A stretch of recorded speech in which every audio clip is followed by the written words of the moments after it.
Welcome to another Juma Reflections. I'm Aliza Kim and this is the second video in my Hijra mini-series.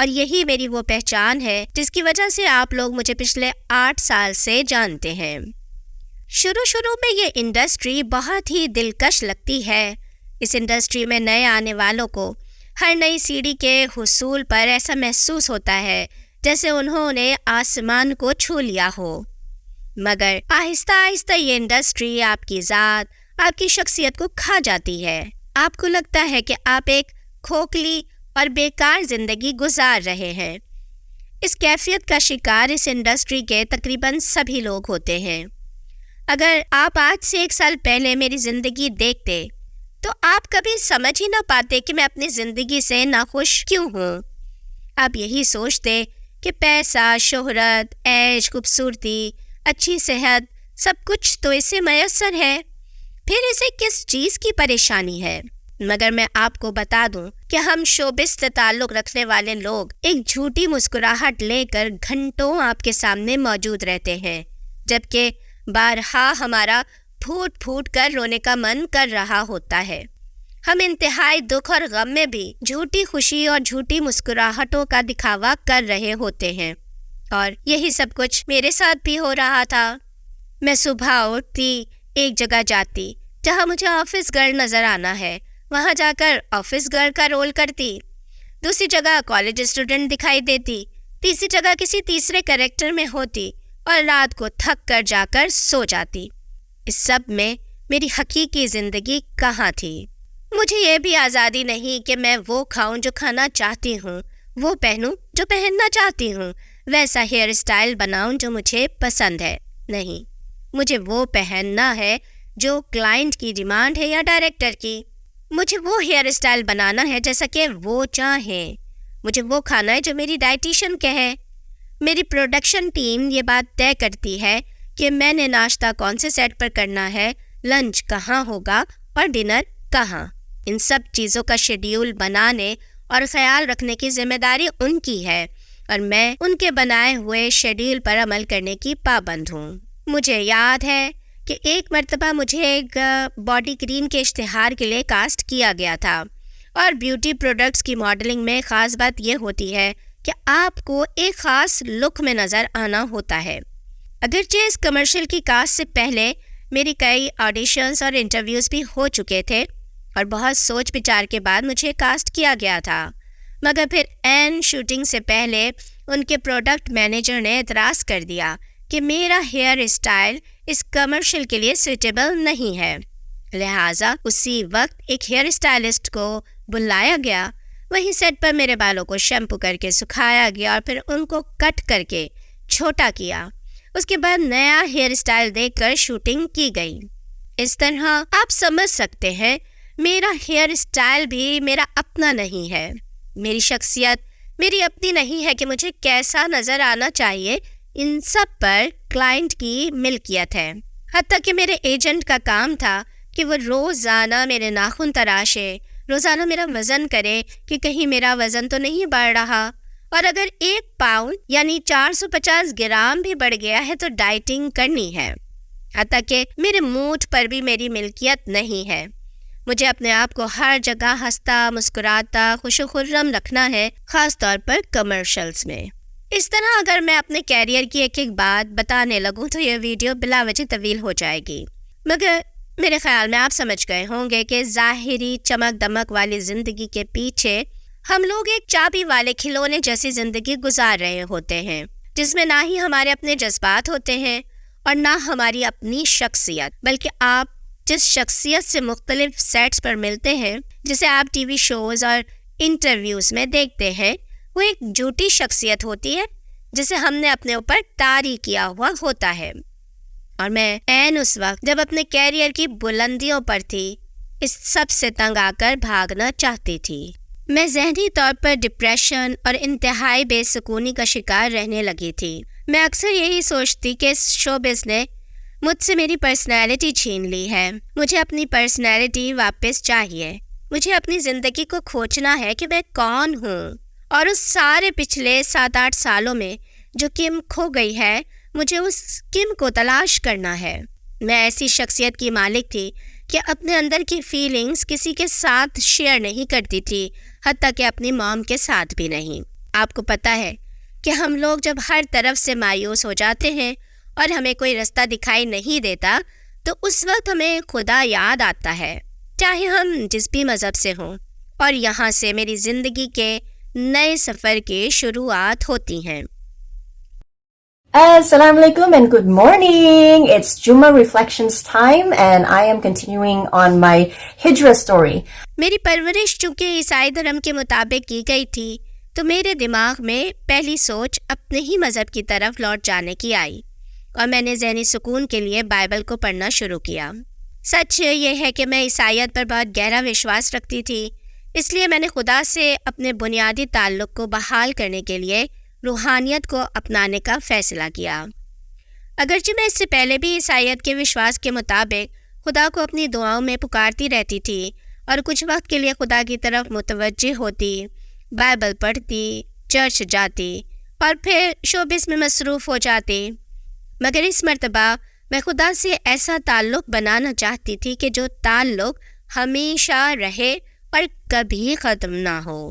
میں خدا اور مذہب کو وقتی طور پر اپنی زندگی کا حصہ نہیں بنانا چاہتی تھی، بلکہ ساری زندگی کے لیے مذہب سے جڑنا چاہتی تھی۔ میں خالص زندگی گزارنا چاہتی تھی، دکھاوے سے پاک، اوریجنل زندگی، سکون، امن اور شانتی والی زندگی۔ میں خدا سے ویسا تعلق جوڑنا چاہتی تھی جیسے کہ حضرت عیسیٰ اور دوسرے نیک لوگوں کا خدا سے تعلق تھا۔ میں نے دیکھا کہ موجودہ ماڈرن چرچ روحانیت کی گہرائی سے خالی اور کھوکھلے ہیں۔ میں نے دیکھا کہ ایک مخصوص طبقے نے مذہب کو اپنی خواہشات کے مطابق توڑ مڑوڑ لیا تھا۔ بائبل کے نئے نئے ورژنز آ چکے تھے جنہوں نے مذہب میں فساد اور تضاد کو جنم دیا تھا۔ میں اس خالص عیسائیت کو فالو کرنا چاہتی تھی جو حضرت عیسیٰ علیہ السلام لے کر آئے تھے، اس عیسائیت کو نہیں جو کسی فرد نے یا لوگوں کے گروہ نے تبدیل کر کے اپنی مرضی سے بنا لی تھی۔ عیسائیت میں 200 سے بھی زائد فرقے بن چکے تھے اور میں کسی بھی گروہ کو فالو نہیں کرنا چاہتی تھی، مجھے خالص مذہب کی تلاش تھی۔ مجھے لگا کہ مجھے عیسائیت کی ہسٹری پڑھنی چاہیے کیونکہ ہسٹری کے کھوج سے ہی میں اصلی عیسائیت تک پہنچ سکتی ہوں کہ کون سا گروہ یا فرقہ اصلی عیسائیت کا پیروکار ہے۔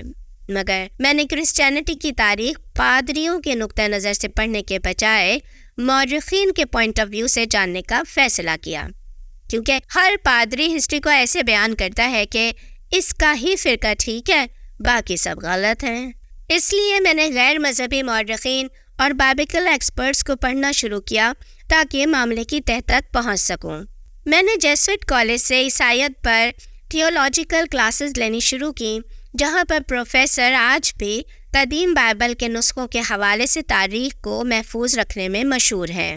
وہاں اسٹڈی کے دوران مجھے پتہ چلا کہ بائبل کے قدیم نسخوں میں سے چن چن کر نئے جدید نسخوں کی بنیاد پاپ نے رکھی۔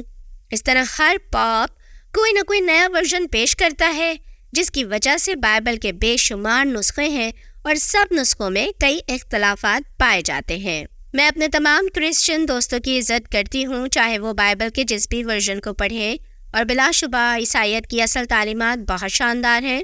مجھے فخر ہے کہ میرے والدین نے میری عیسائی دھرم میں پرورش کی ہے، مگر مجھے سچ کی کھوج تھی۔ میں جتنی زیادہ عیسائیت پر ریسرچ کر رہی تھی، میرے سامنے سچ نکھر کر آ رہا تھا کہ آج تک جتنے بھی جدید بائبل کے نسخے ہیں، یہ دراصل سال اور پال کے قدیم نسخوں سے لیے گئے ہیں۔ تو پھر یہ دونوں کون ہیں؟ ان کو کیا اختیار حاصل ہے کہ یہ اپنی مرضی سے بائبل کو ترتیب دیتے رہیں؟ بہرحال میں اس نتیجے پر پہنچی تھی کہ اگر مجھے سچے دین کو فالو کرنا ہے تو مجھے اس خدا کے دین کو فالو کرنا ہوگا جو حضرت آدم علیہ السلام سے لے کر نوح، ابراہیم، یعقوب، موسیٰ اور عیسیٰ علیہ السلام سے ہوتا ہوا آیا ہے، نہ کہ پادریوں کے گھڑے ہوئے دین کو۔ Assalamu alaikum and welcome back to Juma Reflections. We are now continuing with my Hijrah series. لہٰذا اب میری کھوج عیسائیت سے نکل کر ابراہیم، موسیٰ اور نوح وغیرہ کے دین پر چلی گئی تھی۔ میں کھوج رہی تھی کہ سارے نبی آخر کون سے دین کو فالو کرتے تھے، وہ دین کہاں سے ملے گا۔ جب میں نے اس پر تحقیق شروع کی تو مجھے پتہ چلا کہ اس وقت دنیا میں 3 ابراہیمی دین موجود ہیں ایک یہودیت، دوسرا عیسائیت اور تیسرا اسلام۔ میرے ایک مسلمان دوست نے مشورہ دیا کہ اگر تم ابراہیمی مذاہب کی کھوج میں ہو تو اسلام کو کیوں نہیں پڑھتی؟ ہاں واقعی میں نے اسلام کو نہیں پڑھا تھا، میں نے عیسائیت اور یہودیت دونوں کو کھوجا تھا، مگر اسلام جو کہ تیسرا ابراہیمی مذہب ہے اسے تو میں نے پڑھا ہی نہیں۔ اس وقت تک میں مذہب کی کھوج کرتے کرتے یہاں تک آ گئی تھی کہ سچ کی تلاش میں کسی بھی مذہب کو پڑھنے کے لیے تیار تھی، لہٰذا میں نے اسلام کو پڑھنا شروع کیا۔ مجھے یہ پتہ تھا کہ ابراہیم، اسماعیل اور موسیٰ علیہ السلام وغیرہ جس دین کو فالو کرتے تھے اس کا مقصد اپنے آپ کو خدا کے حوالے کر دینا، یعنی انسان اپنی مرضی اور خواہشات کو اللہ یعنی گاڈ کے حوالے کر کے اپنے آپ کو خدا کے احکامات اور مرضی کے سامنے جھکا دے۔ اسلام واقعی اپنے آپ کو خدا کے حوالے کرنے کا نام ہے۔ لفظ اسلام ایک اور دوسرے لفظ تسلیم سے نکلا ہے اور اس کے مطلب ہے ایکسیپٹنس، اور مسلمان کا مطلب ہے ایکسیپٹ کرنے والا۔ یعنی سادہ لفظوں میں بولے تو اسلام کا مطلب ہی یہی ہے کہ خدا کے احکامات کے سامنے جھک جانا، انہیں قبول کر لینا۔ میں نے کہا واو، یہ تو واقعی ابراہیم کا دین ہے۔ پھر میں جیسے جیسے اسلام کو پڑھتی چلی گئی مجھے ہر چیز میں لگا کہ یہی وہ حقیقی راستہ ہے جو ابراہیم، موسیٰ اور عیسیٰ علیہ السلام کا بتایا ہوا رستہ ہے۔ میں نے کہا یہ تو وہی منزل ہے جس کی مجھے تلاش تھی۔ قرآن بھی انہی انبیاء کی کہانیاں سنا رہا ہے جن کا ذکر بائبل میں تھا، مگر قرآن اس اعتبار سے بائبل سے منفرد تھا کہ یہ اللہ کا کلام تھا، کسی سال یا پال کی لکھی ہوئی کتاب نہیں۔ اسلام اس سپریم خدا کی سپرمیسی کی تعلیم دے رہا تھا جس کا نہ کوئی شریک تھا، نہ کوئی بیٹا، نہ بیوی، بلکہ وہ اپنی طاقت میں اکیلا اور یکتا تھا، جیسی تعریف کے ابراہیم نے اپنے بیٹے اسماعیل کو سکھائی تھی۔ پھر دوسری اہم بات، اسلام صرف ایک کتاب قرآن مجید کو فالو کرنے کی بات کرتا ہے جس کے بائبل کی طرح ہزاروں تو درکنار کوئی دوسرا ورژن بھی نہیں ہے۔ مجھے لگا میں اسٹیپ بائی اسٹیپ خدا سے قریب ہو رہی تھی، اللہ مجھے دن بدن اپنے قریب کرتا جا رہا تھا۔ Assalamu alaikum and welcome back to another Juma Reflections. Now we are still in the middle of my Hijra series. میں نے اسلام کو سمجھنے کے لیے کئی کتابیں پڑھیں، اور اسلام قبول کرنے سے پہلے جو آخری 2 کتابیں میں نے پڑھیں ان میں سے ایک کا نام تھا یونیورسلٹی آف اسلام، جس میں بتایا گیا تھا کہ اسلام قیامت تک کی آنے والی ساری انسانیت کا دین ہے جس کو ہر رنگ، ہر نسل کا، ہر قوم کا انسان اختیار کر سکتا ہے، جبکہ دوسری کتاب ان لوگوں کی کہانیوں کے بارے میں تھی جنہوں نے اسلام قبول کیا تھا۔ اس میں پادری کے اسلام قبول کرنے کی کہانی تھی، ایک جاپانی عورت کے اسلام قبول کرنے کی کہانی تھی، اس طرح دنیا بھر سے مختلف رنگ و نسل کے لوگوں کی کہانیاں تھیں، مگر مجھے اس میں سے سب سے زیادہ ایک اوکلاہاما کی عیسائی خاتون کی کہانی نے متاثر کیا تھا، کیونکہ وہ کافی حد تک میری کہانی سے ملتی جلتی تھی۔ میں اس کی کہانی پڑھ کر آنسوؤں سے رو پڑی تھی۔ مجھے لگا کہ میں ہی اکیلی اس راستے کی مسافر نہیں ہوں جو سارے انبیاء کرام کے راستے کو ڈھونڈتی ہوئی اسلام تک پہنچی تھی، بلکہ میرے جیسی اور بھی تھیں۔ اس کے بعد میں نے اسلام قبول کرنے کا فیصلہ کیا، مگر مجھے خوف تھا کہ میری فیملی، میرے دوست، میرے سوشل سرکل میں موجود لوگ اس پر کیا رد عمل دیں گے، اور ایک بڑی فکر میرے روزگار کی بھی تھی۔ ہیڈ اسکارف کے بعد کیا مجھے انڈسٹری ماڈلنگ کے لیے کاسٹ کرے گی؟ مگر میرے اندر سے آواز آئی، خدا تمہیں اس راستے سے اس مقام تک اس لیے نہیں لے کر آیا کہ یہاں پہنچ کر تم واپس چلی جاؤ۔ اگر خدا تک پہنچنے کے بعد بھی تم اس کو حاصل نہ کر سکو تو یہ توہین ہے اس سارے سفر کی جو کہ تم نے طے کیا ہے۔ تمہاری فیملی، تمہارے دوست جو تم سے محبت کرتے ہیں وہ اس بات سے خوش ہوں گے کہ تم ایک اچھی اور بہتر انسان بن گئی ہو، اور جو تم سے محبت نہیں کرتے ان کی پرواہ کرنے کی کوئی ضرورت نہیں۔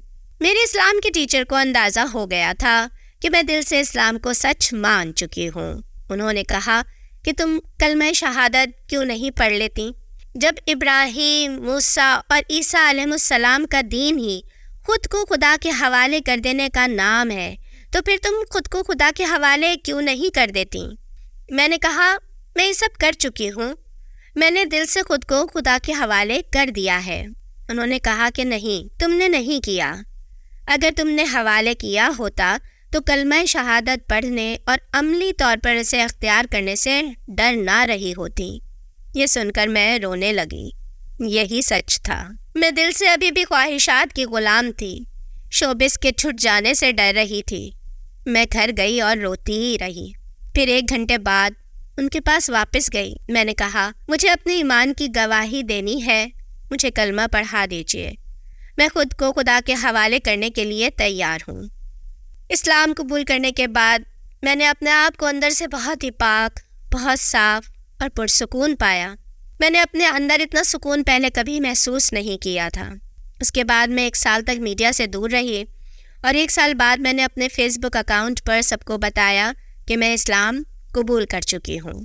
میں اپنے ماتا پتا کی بھی شکر گزار ہوں جنہوں نے اس فیصلے میں مجھے سپورٹ کیا، اور دوستوں کی بھی جنہوں نے اس سفر میں میری مدد کی۔ اس کے ساتھ ہی مجھے اجازت دیجیے۔ السلام علیکم۔ Okay, so that's it for me this week. Assalamu alaikum.